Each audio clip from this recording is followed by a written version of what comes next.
Something tragic is happening. I am making bread.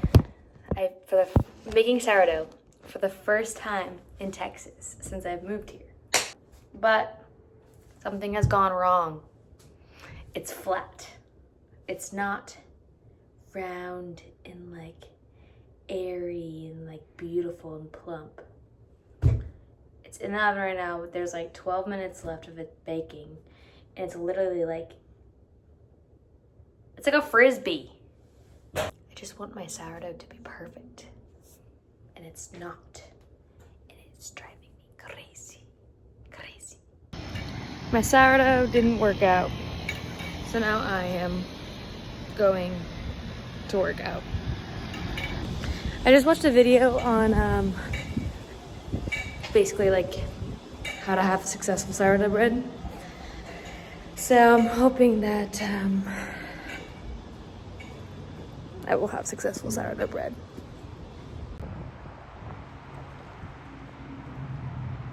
I'm just trying to soak up the sun in this evening sun. So I think it's orange red light. I think this red light is good for your skin or something. So I'm trying to soak it up. Okay. So I'm about to go to bed. But I just wanted to share one thing that I've been learning recently that I just have come to appreciate. My thought is wrinkles. Today, this day and age, nobody wants wrinkles. People are getting Botox in their forehead, by their eyes, around their mouth. They're doing everything they can to not get wrinkles. But psychology has shown that, honestly, this is actually really cool. Like, people who have less wrinkles, like later in life, naturally, are like less able to empathize with people. Almost every single like psychopath or sociopath doesn't have wrinkles on their forehead because they don't have this like empathetic response to the outside world, to other people in the outside world. And you can fact check me, like, I've just heard this from many different sources and many different people. So I think it's accurate. And it makes sense logically. Like, yeah, it just makes sense. But my point is, forehead wrinkles are like the social wrinkles. And these wrinkles here, whatever they're called, those are like your smile wrinkles. And same with like right here, like around your face, around your mouth. And then like the ones here, these are like your concerned or like angry wrinkles. So it almost makes me like want to cry, because if you think about like how we're made as people, we are like social beings. And so if like right now, I'm like kind of concerned like with humanity. So my face is like this, but like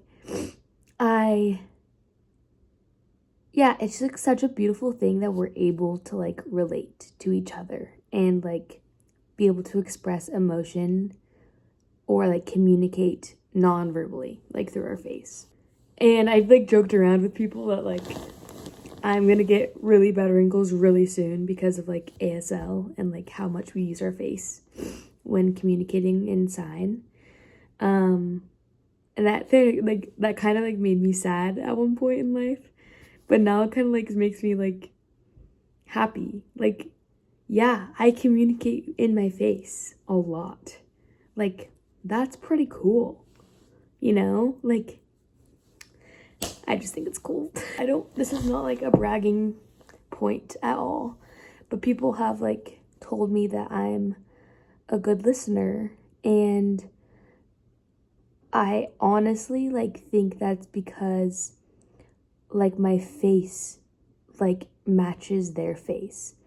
I mirror people, and I don't even mean to. Like, I'll be watching a video on my phone and I'll be like, if the person on the phone is like this, you know, like, it's actually like crazy how like little control I have over my face when I'm listening to someone. And I think like that is one reason why ASL like comes honestly pretty easily to me, like why I can understand it so easily, because I can just like see language in people's faces. So anyway, that's just something that I've been learning and I think is something cool and maybe that everyone should ponder about. Pretty moon, look at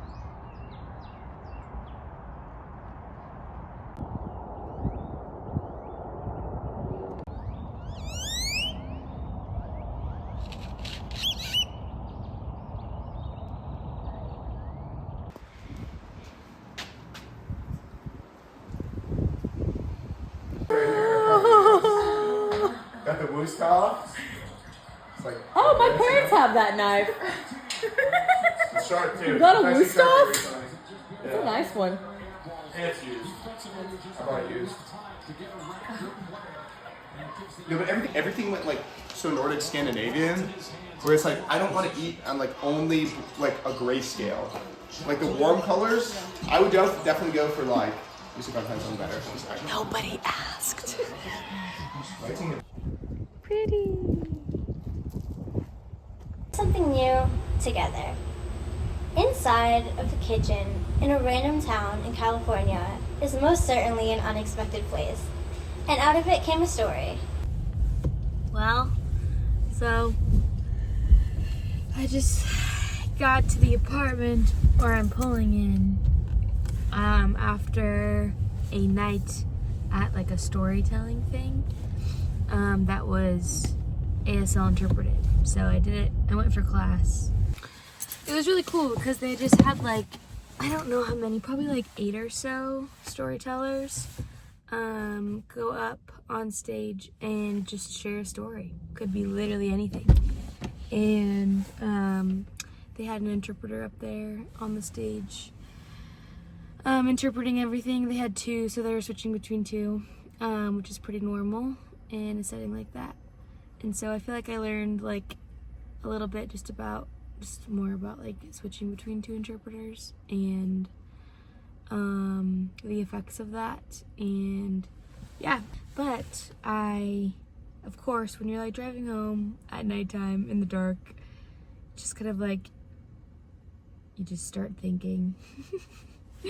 And I was thinking about my time, like the joke. Okay, so ever since I moved here, the joke was like, oh, I moved here at the wrong time, because like all my friends are getting married, it seems like, and so I'm having to travel back to the West Coast a lot, and like traveling like from Austin to California or from Austin to Oregon and back like multiple times this year. I'm not angry about it, but it was just the joke is like it was the wrong time to move. And that just got me thinking more about like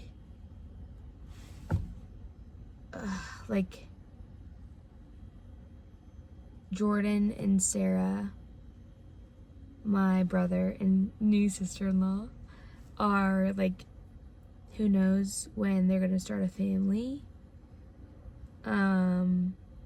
But like they live in California right now, and you know, like how cool that like could be to like, or how cool that would have been to be there like through all of it. I never like intended for this to be sad like it is, but like moving here to Austin has been so great and so amazing. But it kind of just feels like California, just without like my best friends and without my family, like Jordan and Jackson. And I've gained a lot of things here, like so many things I've gained. Like I'm learning a lot, and I'm getting some really cool friends, and my church I wouldn't trade. The 2 churches I'm in, I wouldn't trade. Those are everything right now. But I just it's just hard to think about like being apart from my family that's like growing so much, you know? And my family is like the only people actually watching this, so hi fam. I it's hard for me to express this like to like actual people. I think because I want to like be happy a lot and like show gratitude, and so I'm not discontent, and I don't want to like show like any discontent because I'm not. It's just like I feel like I'm being pulled between like two worlds a little bit. But it also gets me thinking about just like the importance of family, like whether that's like blood or like pretend family, like yeah, it's just your family is so important, and it makes me think about like if I ever have a future family, I will need the care of moms and dads coming around me to help me, you know?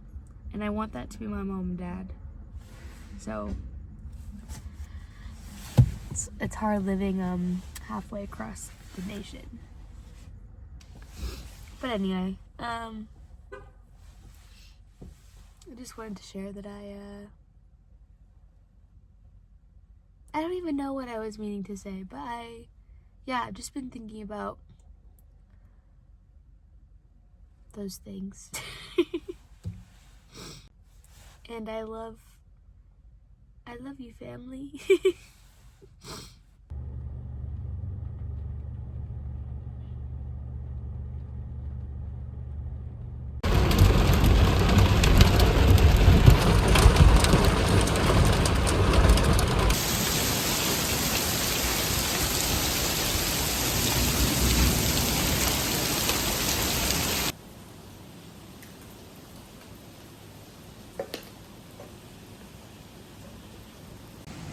I'm just sitting here by the window, open, because there's a lightning and thunderstorm, and it's pouring rain.